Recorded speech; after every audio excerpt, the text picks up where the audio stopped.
Look at yourself in the mirror and say, oh, I don't feel, whatever the truth is of what you're going through, I don't feel smart enough. I don't feel good enough. I don't feel like I'm fulfilling my potential. And say, well, maybe all that is not true. Maybe I'm actually doing great. Maybe this is okay. Maybe. Welcome to The Art of Speaking Up, a podcast that empowers professional women to rise. I'm your host, Jessica Guzik, and in this show, I take you undercover into the stories and lessons that I learned, sometimes the hard way, throughout my career. I also talk with working women, leaders, and coaches to show you that no matter what your struggle is, and no matter what your career goals are, you already have all the talent that you need to succeed.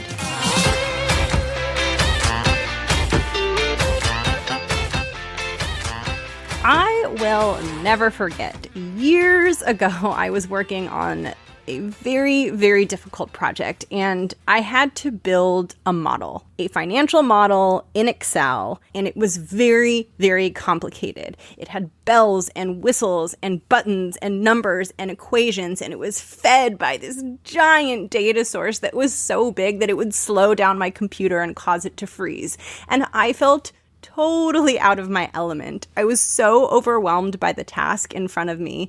And I began to develop this hateful relationship with the model that I was building, and it became this source of dread, and I thought about it so negatively, almost like the way that you'd think about an ex-lover. I just had such a bad taste in my mouth from this model that I was building, and it's funny looking back on it and reflecting on it, because it's so clear to me now that it wasn't about the model. The model wasn't the problem, right? Like, how could I have such strong emotions and so much disdain about something that exists on a computer, that is boxes of numbers that feed into one another? How could I possibly feel so emotional about that? And it's not to say that my struggle and my emotions and my frustration and those negative feelings weren't real. They were very real. It's just that they weren't really about the model. They were about the struggle. They were about why the model was so hard for me. And in many ways, too, those negative feelings were about me. Why is this model so hard for me? Why am I incapable of finding a way to make this easy? And this can happen when we're working on really, really difficult things that are stretching us far outside of our comfort zones. We can find ourselves feeling not super positive and not super good all the time. But the ironic thing about these situations is that these are the very situations that demand the most positive version of ourselves, because we need to be in that high-performing, good-feeling, focused headspace so that we can work through these difficult things. And no matter what your role is or what your job is or what your career path is, we all run into very, very difficult situations that stretch us to our limits. And I think all of us have been up against this frustration, feeling like this thing is just so hard and wondering why it is so freaking hard for us. And that's why I was so excited to talk to today's guest. Now, if I thought that my financial model that I was trying to build was complicated, she works with some of the smartest people, literally the smartest people that exist, on some of the most difficult problems that exist. She helps engineers and engineering leaders solve really, really, really difficult algorithms. But my absolute favorite thing about the work that she does, and this will help you whether you work on algorithms or not, is that she doesn't just focus on helping her clients and helping the people that she works with solve the problems and solve the algorithms. She takes it a step deeper, and she also addresses all of the emotional stuff and the internal stuff that can get in the way, and she helps people turn those emotions and those struggles into positive energy and momentum to help them move through difficult problems and difficult situations. If you have ever found yourself feeling stuck or frustrated or questioning why things are so hard and why everything feels so difficult, this episode will be perfect for you. I hope you enjoyed this conversation. I'm so excited for you to experience it. And with that, let's meet today's guest. Hi, listeners. I'm really excited. First of all, thanks to Jess for bringing me on this podcast. My name is Geeta Chaudry. Right now, I would say my career is centered around helping engineers and engineering leaders cultivate a powerful problem solving mindset. I have a private practice where I work with engineering leaders and software engineers one on one. I do small group workshops centered around algorithms, which is something that the listeners who are from the tech industry would know. I am an algorithms nut and enthusiast. So I do workshops centered around solving some tricky algorithms problems together. And I also do corporate workshops for companies. Prior to coaching, I was a software engineer at Google for between 6 and 7 years. And before that, I was finishing my PhD and postdoc in computer science at Dartmouth College. In between quitting Google and launching this career, I had two amazing stops on the way that I want to give a quick shout out to. One is tutoring high school math in an inner city school, which I still do. And I'm so happy that I'm still able to continue that. So I'm doing that for almost 5, 6 years now. And then I was at a boot camp called Interview Kickstart. It helps software engineers prepare for these like really daunting top company interviews. And I consult with them still. And those two stops on the way, and here I am. Wonderful. And staying in the present, I've been asking guests to share a little bit about what they're working on today from a personal or professional growth lens. Where are you right now trying to evolve or further develop? So it's hard to say this, a little bit embarrassing, but this is the truth. Right now, still at the age of almost 45, I am still learning to be a devoted member of the religion of self-care. It's interesting how hard that can be for women. And that's a whole other conversation that we don't need to go into right now. But to describe what am I working on personally, I want to learn to sleep and move and eat in partnership with my body. It sounds really simple, but I suck at it.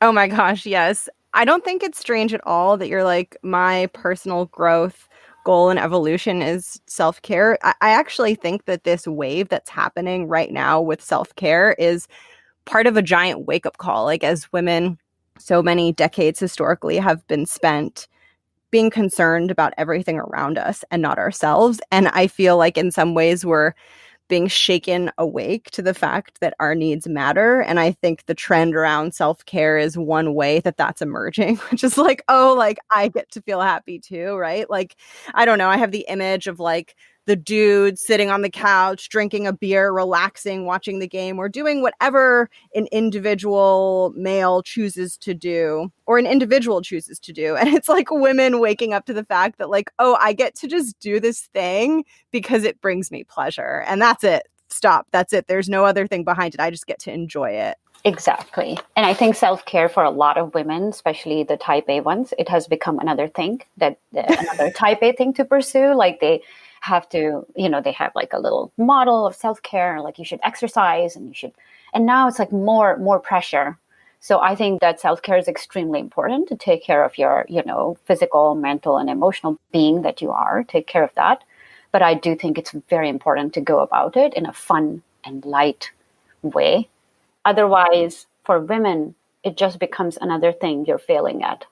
It's really an internal goal. It should be a beautiful, kind of a softer, kinder, kind of fun journey, and not just another whip that you start cracking on yourself. Like, oh my gosh, yes. And I know for me, and just from getting to know you, I suspect we might have this in common, but for those of us who are really comfortable using our logic brains to push through things, we can't really apply that same methodology and rigor to something like self-care, which is about this intuitive question of what's going to bring my physical body and my essence pleasure in this moment. Like, we can't muscle through that the same way we muscle through like some of these other things on our to-do list. Yep, absolutely. So that's been a few-year journey for me to figure that out, that, I'm doing self-care all wrong. So I think I'm on the right path now. I don't know how long it will take, but ask me in a few years. and then I'll Yeah. be able to tell you something. We'll have you back for a self-care check-in to see if you've been Yes. able to get to where you want it to be. Yes. And before we get into some of the work that you do around problem solving and resilience and kind of getting to a higher performing authentic version of ourselves in the workplace, I wanted to go back in time a little bit and just see if there's anything that you would want to share with listeners from your days in the corporate world working at Google in terms of growth that you experienced or things that were hard that you worked through that might be helpful for others to hear about and learn from. Well, yeah, the time at Google was absolutely fantastic. One thing that I learned was, it's so cliched to say that, oh, I was so hard on myself. But like, if you had asked me at that time, like, hey, what are you working on professionally right now? What are you trying to learn? Oh, it's painful to even recount what I would have said. But that was the truth of it. Like, I was trying to be more disciplined and hardworking, and I would have expressed it in all kinds of sugar-coated ways. But essentially, it meant that I was trying to be almost perfect, not have flaws. And that can be a problem in and of itself, but being at a place like Google, it's an epidemic of sorts. So because you're surrounded by amazing, smart people. And so if you go in trying to be perfect, then it can be hard. And I think it's a testament to how well I did. Despite all the pressures that I was internally putting on myself, I think it's only a testament to the culture there that I was still able to do well.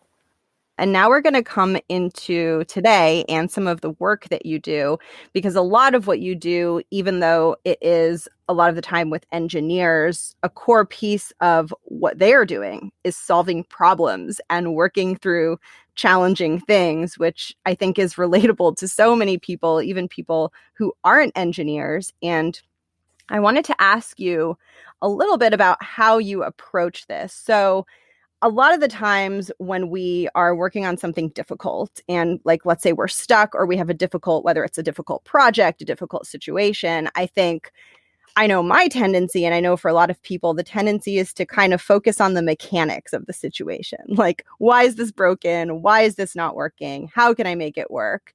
But some of the work that you do moves outside of that and says, like, what emotional experience am I having as I'm getting stuck? And I would love to hear a little bit more about that, why that's important, and how you use that in some of the work that you do. I love the term that you use, Jess, that the emotional experience. I use the term mindset, but I think you don't beat around the bush. I love that. Yes, the emotional experience as you are working on a difficult or challenging problem that takes you to the edge of your current ability. There is a frustration that comes with it, like a discomfort, because you suddenly feel like you don't know what you're doing. What is the right next step here? The emotional experience is key to how positively you will be able to immerse yourself in the problem, how creatively you can approach it with alternative solutions. It dictates how clear you can be. It dictates how well you will be able to follow through to completion. It dictates every single aspect of success in problem solving. So let's take a simple thing, treating the experience as if it is a test of how good you are, which people do all the time without realizing. That's an issue. Because the moment you start to treat something like a test, that how well I do is going to reflect on how good I am, then you're no longer just solving a problem. You're proving something to yourself, to the world. What a burden. It's like climbing a steep mountain with this absolutely unnecessary bag of sand or rocks on your shoulders. And you're wondering, why is it so hard? Well, because if you fail, it will not just be that, oh, I tried something and it didn't work. Oh, well, that happens. Let's try something else. It'll be like, oh my God, maybe I am not that smart. And then you're somewhat disconnected from the joy of the process. So I think that's one of the emotional pieces that can be so prevalent without us knowing it. We go to school, which for most young professionals, most of the time they've been in the system of education. And let's say your first 15 years into your job, that experience of being in an education system is still the majority of your experience. And how do we test whether a kid is up to snuff in their education? Well, grades. And do you know the answer? When you enter a test, you should know the answers. So sometimes that sort of becomes a habit. You go to work and say, whenever someone asks me a question, I should know the answer. When a problem is given to me, I should know what to do. It's like, you know what? This is a different game. This is in school. This is different. You will not know the answer. That's almost the exciting part here. That resonates with me so much. Yeah. Yeah, it's interesting because I talk sometimes on the show just about early career struggles that I had. And it was interesting how you talked about in these professional settings, unlike school, it's not like an A to B answer. And often the answer there might not be one answer, first of all. And second of all, regardless, there might be multiple paths to get there. So that adds up to like a whole lot of uncertainty. And I think that I experienced a lot of inner anxiety that sprouted from ambiguity and from my lack of understanding that just because something wasn't clear to me immediately, that's okay. I think I had a lot of fear that it meant something about me, about my abilities, whereas I didn't really understand that in this professional world and in this business world, like things are far less black and white, I think, than sometimes we expect them to be. Yes. So how I do, like you just said, will reflect on how smart I am, how worthy I am, how employable I am, how promotable I am, how worthy of respect I am. Oh, that is tying this idealistic baggage. And we often do this in the name of idealism, often do this in the name of pushing ourselves to be our best or, perfectionism. And it's absolutely unnecessary. And to immerse yourself and be one with the problem that you're trying to solve, you require a certain playfulness, a certain silliness. I would say a certain aggressive shamelessness. Yeah, that same concept actually really helped me with the struggle of speaking up, which is so central to the show. Whereas like I would start observing some of my colleagues who didn't seem as self-conscious as me, and they would always be speaking, but like I started noticing they're not saying things that are so smart. And in fact, sometimes they say things that aren't that smart, and they just don't give a flying F. And so I was like, oh, that's how I want to be. Yep. I remember when I was a kid, and the older people or your teachers would point out to some kid who's like, oh, how shameless, and they would just mess up in front of everybody. And it seemed like they didn't even care what you thought. And I'm like, the joke was on me. I tried really hard not to be that shameless kid when I was in school. And I was like, that's actually a really powerful quality, and say, actually, I am okay looking like a complete idiot in front of all of you. I would love to hear from you. Like if someone's at work and they're like sitting at their computer and there's kind of the blank slate in front of them and it's time to start and they're like, oh no, like what if they could hear Geeta's voice in their head, like giving them some words of encouragement to help them move? What would you want them to hear? Like what would you want to be whispering in their ear?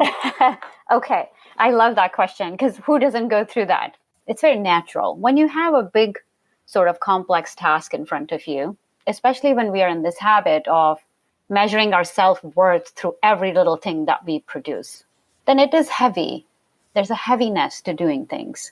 And scientifically, when there's that heaviness to it, your body is going to perceive it as oncoming physical pain. And we have evolved to avoid pain, which is awesome because that's how we survive and not die. If there's a fire, we have evolved to, move our hand out of the fire or get away from the heat. And I've had this experience with one of the amazing students I have tutored in math. And, a lot of math students tend to be really scared. And this ties directly to your question. They're very scared of word problems. When it's a formula, they know what to do. Simple interest, compound interest. Okay. When it's a word problem, so-and-so deposited so much money in their bank, they're like, oh no, I'm bad at those. And they have this notion about themselves that they don't do well with word problems. So that notion, creates that anxiety. And I asked this particular student that, oh, what did you think when you tried this problem? And they said, well, I really tried and I didn't get anywhere. I'm stuck. So I was being very gentle and I said, okay, why don't you just copy this problem from the book into your notebook? And the student looked at me going, why would I do that? I can just read it. I said, well, just do it for me. Just keep an open mind and try it for me. And the students started to write the problem in their notebook, just copying it word to word. See, now they're staying. They're not running away anymore. And so as they started writing it, I said, wait, make it your Mother's Day card handwriting. I want this to be so beautifully written. Every word should just look like it's been printed. And this student just went with it. They're like, okay, fine, you got this. And they really got into it. And so when they're done writing that entire problem, they look at me and go, well, this is not a simple interest problem because blah, blah, blah. The duration is given. This amount is given. And then I went, wait, you have thoughts and ideas now? And they were just surprised. And they said, you're right. I said, how did they come? Because you calmed all the noise and you just immersed yourself in the problem with no expectations. Like it was this lost, cute little puppy that has come your way. You sit down and you say, hey, buddy, you're so adorable. Who are you? What's going on? Saying hello to the problem. And then, the information went from your working memory through these clear communication channels into your brain, which said, this isn't simple interest.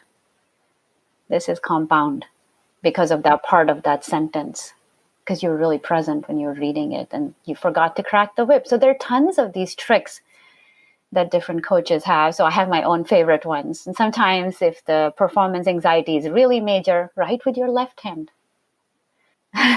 Really just be with the problem. And I would really like to encourage our listeners to try that next time they're in the situation that Jess described. Amazing questions, by the way, Jess. So much of this happens in our lives so repeatedly, where we are just a little bit frozen, a little bit intimidated with the gravity or the size or the complexity of whatever project is in front of us. So try this, say 15-minute timer, just write it, just repeat the task itself and see what you have. I love this so much. Actually, like as I'm hearing you describe this process and how it works and how you told this kid, like, okay, write it down and now like write it, can you write it even like a Mother's Day card? It's so interesting because what it felt like to me, I kind of tried to imagine myself doing that.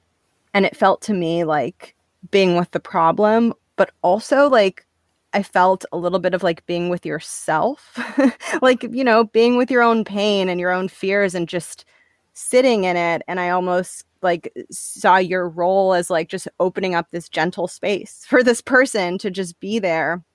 And in that, there's like an unraveling that can happen where you can just shed away something that feels very uncomfortable just by taking a little bit of action and slowing things down. And so I think that that's really, really powerful because I think a lot of the times at the center of this is fear and fear around ourselves and our relationships with ourselves. And when you do slow down and force yourself to be present in that way, like you're also forcing yourself to be with yourself instead of, like you said, running away to a distraction. Yeah, comfort with discomfort. Yeah, absolutely. That's really fascinating to me. Yes. Just because you're uncomfortable doesn't mean you are discomfort. You can be uncomfortable and peaceful at the same time. And I think on a deeper level too, it's just accepting. There's no point rejecting what already is there. If you're scared or worried, I think part of the problem is we reject that state. It's like, I'm uncomfortable and that must mean something bad. And it's like, no, it doesn't actually. Everyone who works on hard problems, the people you admire, the people you want to be like, that's how they feel. It's just that that's not the entirety of their current experience. And when we are rejecting something, it can sometimes take over the entirety of what we feel. So if the fear, we're like, oh no, here comes fear, then we feel like we are fear. It's like, no, part of you is afraid and part of you can be brave and problem solve. So sort of accepting that, that acceptance can lead to comfort with discomfort. Yeah, the ability to sit with that discomfort. And I wanted to get your thoughts on intention setting, because that's something that you had mentioned to me when we first met about the role of intention setting in getting through these difficult things. Could you maybe share with listeners how they could use intention setting in their professional lives to build this resilience and move through these difficult things? Yes. So on a very simple level, understand that when you enter a situation, like you're going to work day after day after day, and I hear this from my clients all the time, and I can relate to it personally as well, is that you just, I'm just going to work, and then things come at you, and you sort of become a little bit reactive. Doesn't mean you're losing your temper. So it's not like there's a problem. Nobody's saying, she's not being very professional, or no. Sometimes it's very undetectable that you're just sort of going through the motions. So intention setting can cut through that. It can cut through that on any granularity. How you look at your job, how you look at your week, how you look at this hour, how you look at this conversation, how are you going to look at this particular meeting that you're going into. So it's a tiny little thing that you set your intention. Like, what do you intend to do? It could be something very simple, that I intend to be just fully present. I like intentions that are more process oriented and not goal oriented, because I think scientifically that's just how you do your best work. That's how you set, like, if you really want to hit your goal faster and stronger, then it's in your best interest to put the goal aside for a while and just really immerse into the process. So process oriented intentions is one suggestion that I have, that I just want to be present. I'm going to listen very intently in this meeting and build connections. I will hear people. And then it ends up in a situation eventually where people feel seen, heard, and understood when they're in your company. And, it kind of sets your path for leadership. And it can start with a very small intention. And I think it has a role, very solid role, in breaking old patterns of things we tend to get carried away with, like people pleasing or taking too seriously somebody's disagreement. And then we forget to be fully present and fully kind of okay with yourself. So try some of those intention settings. Maybe try it on a very smaller level just to have fun with it. Maybe set an intention for meetings. How about that?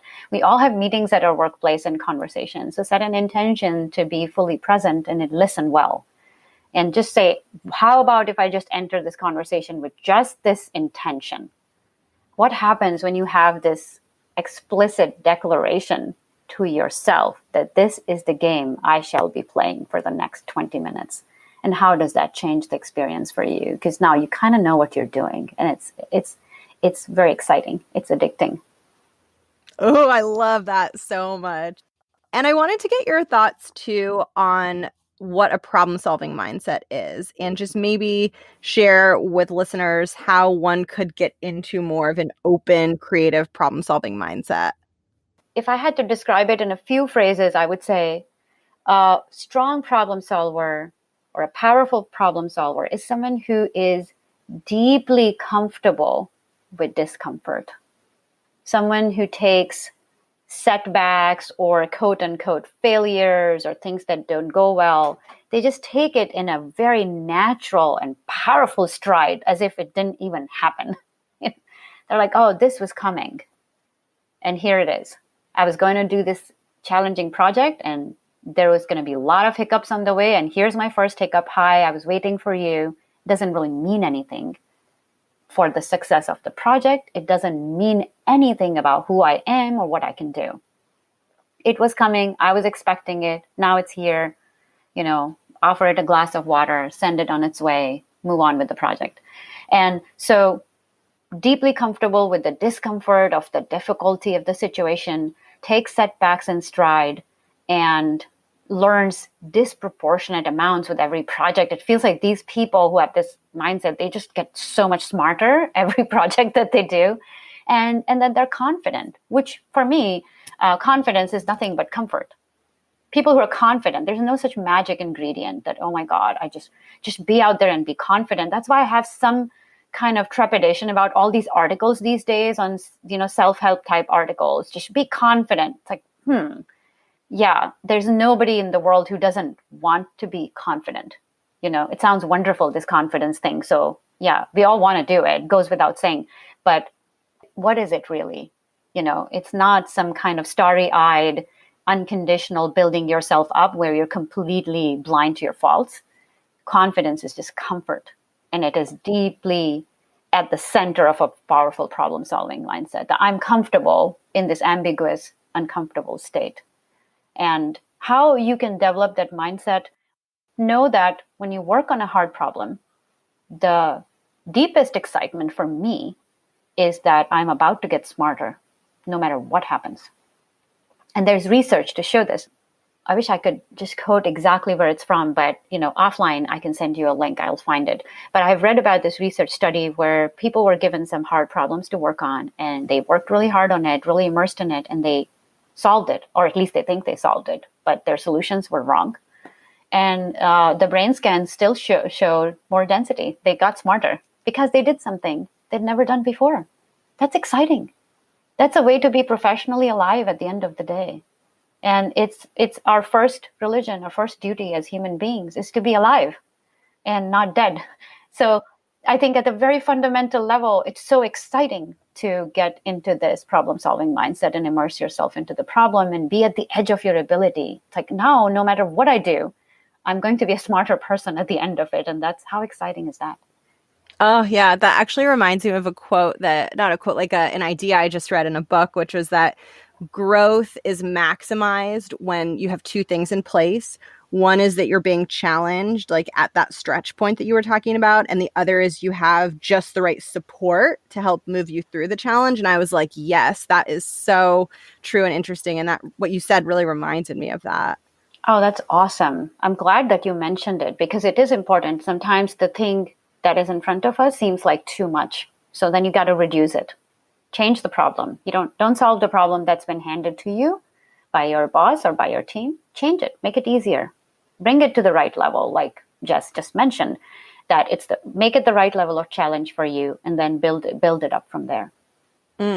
Yeah. And also, like, sometimes a little bit of validation or just a little bit of moral support can go such a long way. Like, I know if I'm feeling stuck, like if one person, like someone, my manager, someone just like sends a little email saying like that, thank you, like that was great, or like, yeah, that was difficult. I'm like, oh, it makes me feel so good. And it gives me this kind of belief in myself. And so I try to also like send that out to other people and like spy around for opportunities to give someone just like a little bit of like a positive boost, because I think then also when you have those good feelings, you're like, oh yeah, I can do this. And I think that's so important too.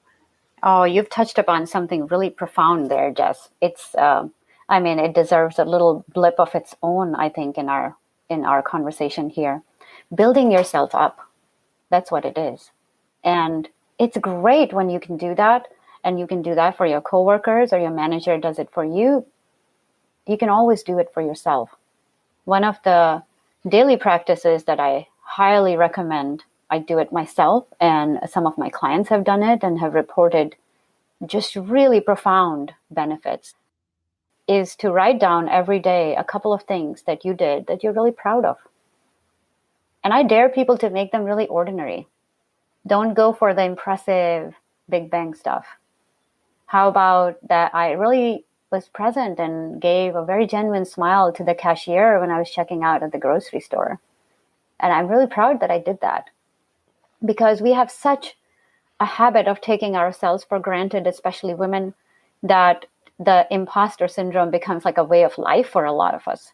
So it's extremely important to not wait and build this up over time. And initially it seems like a silly practice, but it's something fun to try. Say, what are my 3 things that I'm proud of? 3 is just not a magic number. Choose the number that feels right to you. Start with 1 if it seems like too much to congratulate yourselves over little things. And then you'll realize over a period of few months, if you stick with it, that it's kind of hard to take you down when things go bad, because you've planted this new section in your emotional garden, which says, hey, Jess is a doer of things. Every day she does things she's proud of. So yeah, maybe something didn't go well today, but the impact of it doesn't go deep. One silly little way that has helped me with that a lot is like if I'm seeing a movie and there's a character who's like really resilient that I personally relate to, that can really help me because I try to see myself in that character. And then if I'm in a moment of struggle, I try to like channel that character and be like, oh, what would she do? And that kind of just helps move me into a different mental space and think about the situation differently. Oh, you should share some of those on your website.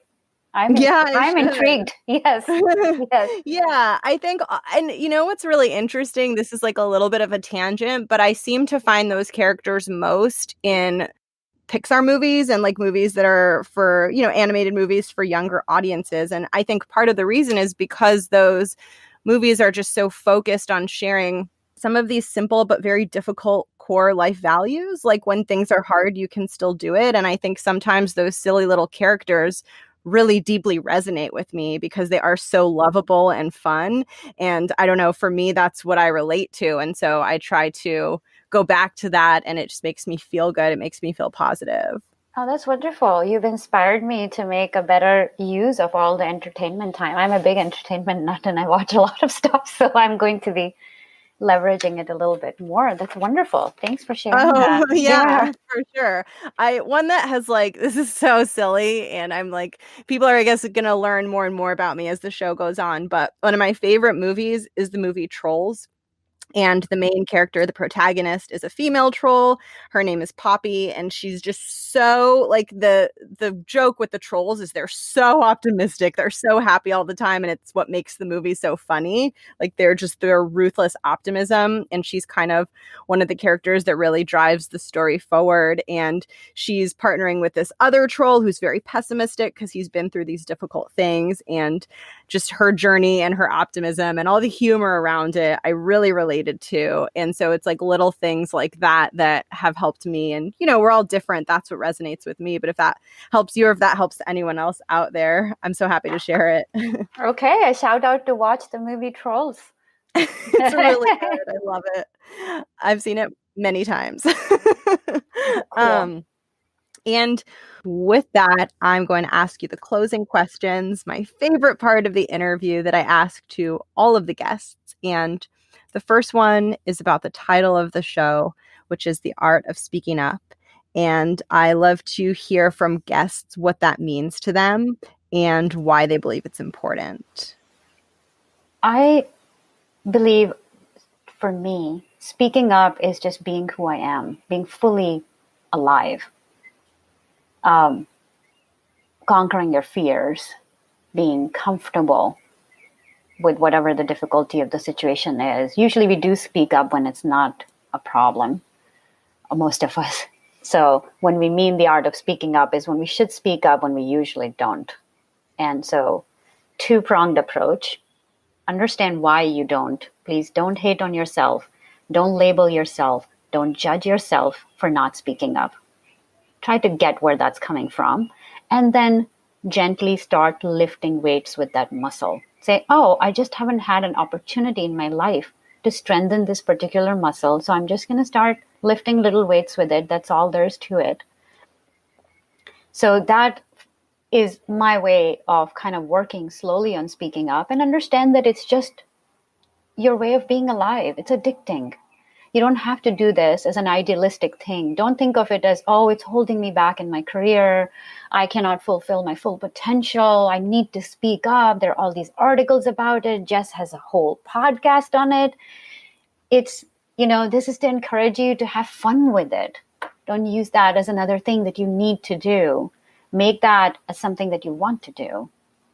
It's just the next stage of your career, not something you're trying to fix, but something that it's now time to play with.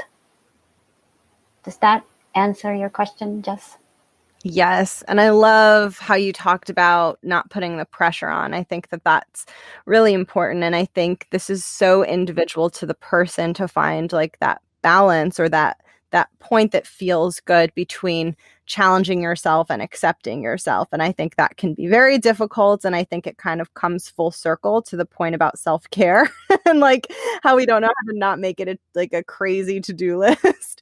But it's so, so important because I think we live in a world that has made women not feel great about ourselves when there's no reason to feel that way. And so I think that unfortunately, often it's easy for us to get into a pattern, a very familiar pattern of finding reasons to not be okay with ourselves. And so, like, you never want anything that's personal growth or professional development related to make you feel less, right? It's there to make you feel good. And with that, I'm going to go into the closing question, which is my favorite. And the context for this question is that I started this show because earlier in my career, I had some struggles, as so many of us do. I didn't really have any mentors, and it was a tough time. And I started this show just to speak with women who might be in that situation, whether they're going through something difficult or whether they're looking to be motivated and empowered, whatever it is they want and need. And I like to use this space at the end to give my guest a chance to speak to listeners and share what they would want listeners to hear. Well, I want to start with a quick little story. Just art of speaking up and talking about speaking up reminded me of this time. And I would call this as faking it till you make it. And I wouldn't consider this stories from a time where I wouldn't qualify myself as someone who is bringing her authentic self. But there's always a humor and a playful side to speaking up that I want to just kind of touch upon for the listeners. I was in a new team, and I was the only woman, which is pretty common in my industry. And we had our team meeting, and the lead of the team, amazing person, okay? This is like yoga doing, hiking, totally liberal. This is not a person who thinks that women should not be treated well. Far from it. Someone I truly and deeply respect. But these things happen. And they said, "Oh, do you mind taking notes?" And I didn't. I'm an okay note taker. And so I took notes. But there's something in me that said that I was picked for that request because I'm a woman. And I didn't feel super offended because I know this person. And I know that they're not coming from that place. But sometimes it can just be a pattern we've seen so many times with women being administrative assistants in huge quantities and not maybe engineers in SQL. So I was almost like, I thought, oh, it's a juicy little situation. I wonder if it'll happen again. And if it does, what am I going to do? And it was really hard to do this, but I made myself a promise that I was just going to refuse if it happened again. I wasn't going to say anything, but I was just not going to make the notes either. And if it might happen again if the reason I felt was part of the reason, right? Like maybe I was picked because, and sure enough, the next meeting, and I felt a little bad because I was so ready for this, and this person had no idea how ready I was. And so the meeting starts, and then they turn to me and say, "Do you mind taking notes?" And I said, "I do mind. I do mind." And they said, "Oh, okay." I said, "Yeah, that's okay." And they said, "Oh, I'm sorry." And I said, "Why? Why are you sorry?" And then, we just kind of laughed it off. And I think that was it. There was a moment. I don't think this person ever did that again. And that would be congruent to their personality anyway. This is a person I would work together again in a heartbeat. That's how amazing they were. But so it was easier for me to be playful in this situation. I felt pretty safe. But I just wanted to throw it out there that sometimes there's a playful way to approach speaking up as well. You don't have to feel fully authentic. So have fun with it as you play with visualization and truly get there, which I feel like I'm truly slowly getting there now. At that time, I was quite lost in a lot of ways, but I was so glad that I did that little prank, I would qualify it as. But it was really fun. It's a fun story. It's a fun story to listen to. Were you a bit scared at all before? Yes. I think probably my face was red. I wasn't this confident woman, okay, being her authentic self and speaking up. That wasn't the case. But I just didn't want to let it go either. There was that. So I was afraid and nervous and kind of watching my back all at the same time. And now when I look back at it, I think, in our consciousness, we're very big, Many things can exist at the same time. So we don't have to conquer this mountain before we start kind of playing with it. So you can be both, You can suck at speaking up and still kind of experiment with it a little bit. They can both be true at the same time. I love that. I love holding the paradox of both things because I think it can free us to say, all right, this thing isn't perfect. I'm not perfect. Nothing's perfect, but I can still aim for something, I can still be very optimistic and excited about my future. I'm still thinking about what is the one thing that I want my listeners to really take away from this message. I would say acceptance. I would want all of us to accept who you are. First of all, scientifically, there's no point not accepting what's true in the moment. So first, we can kind of check that box. The beautiful thing that happens when you accept who you are is that you feel like, oh, what if I'm just fine the way I am right now? What if that's true? I'm not asking you to believe it. I'm asking you to make room for that possibility, okay? Look at yourself in the mirror and say, oh, I don't feel whatever the truth is of what you're going through. I don't feel smart enough. I don't feel good enough. I don't feel like I'm fulfilling my potential. And say, well, maybe all that is not true. Maybe I'm actually doing great. Maybe this is okay. Maybe, just the maybe. Maybe is the key word there. Just make room for that possibility. Have a kind of like a naughty smile on your face when you say that to yourself. Look at yourself in the mirror and say, maybe I'm fine. How about that? Just accept that you don't have all the data, all the evidence to conclude without a doubt that you are not good enough. It's a fictional conclusion. And I'm just asking you to make room for another conclusion, which is that you are fine. 3 words, look at yourself in the mirror as many times as you can find an opportunity. Going to the restroom is a brilliant time because you're alone, kind of vulnerable, and it's a soft space with yourself. You know, as a mother, you learn not to take any moment in the restroom for granted because that's sometimes it's the only time you have to yourself. And you say, I'm fine. How about that? You're fine. Because when we learn to truly accept ourselves, then we don't have anything to prove to anybody. I'm fine. I don't have to prove anything to anybody, right? Now, you might be afraid that, oh, won't I become complacent or lazy and not push and strive? Oh, 1,000,000 times no. Absolutely no fear that that will happen to you, listeners, because that's what we do as human beings. That's what we do here on this earth. That's what makes us the most alive and happy and excited, is pushing and striving. It's a natural thing for you to do. Once you shed all this expectation and proving things to external, conditions and satisfying these demands that you think society has of you or you have of yourself, once you shed all of that and say, I'm actually fine, you will not become complacent. You will push yourself because it's fun. It's exciting. It's addicting to push yourself and strive to do better. What could be more exciting than that? But do it for its own sake. Have faith that as a human being, that's what I'm most naturally meant to do, is continue to strive and push myself in some dimension or the other. It could be health 1 year. It could be professional something 1 year. It could be leadership 1 year. Yeah, we'll always be pushing. There's no such thing as fulfilling your potential. We all have infinite potential in infinite domains. Just forget about that term. But pushing and striving, that comes naturally to human beings. You don't need these idealistic, unnecessary baggage of proving something or becoming good enough or fulfilling your potential. You're just going to do it naturally. If you just completely, and acceptance is the way to shed it all in one stroke. I'm fine. So that's my sort of closing message. It's a muscle. Don't take it for granted. Don't say, oh, I don't have it. No, it's just a muscle. Start lifting little weights with it. Do the visualization. Take little quiet moments with yourself, and you'll be surprised if you give it time and you stick with it, that you get very good at accepting who you are in every moment. And then you don't need anything, but you want lots of stuff. You'll find you're very greedy and ambitious by nature. So you'll just want things. Oh, I love that. I love that so much. And it's freeing and it's liberating. And it's just such a perfect way to end the conversation. Thank you so much, Geeta. Thank you, Jess. This was so wonderful.